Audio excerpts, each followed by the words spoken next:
Nanawagan naman po ang Municipal Environment and Natural Resources Officer Menro ng Pozorrubio, Pangasinan sa mga kasapi ng informal waste sector na makiisa sa Bubuuin Waste Workers Alliance.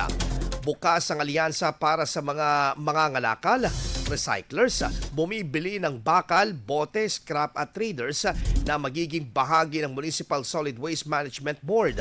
Layunin nitong mas mapahusay ang segregation at sorting ng basura upang mabawasan ang dami ng tinatapon ng sa mga sanitary landfill.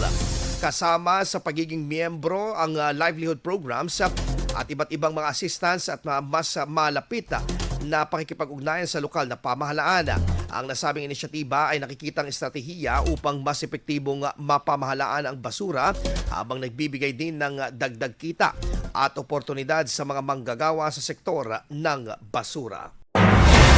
IFM News. IFM News. IFM News.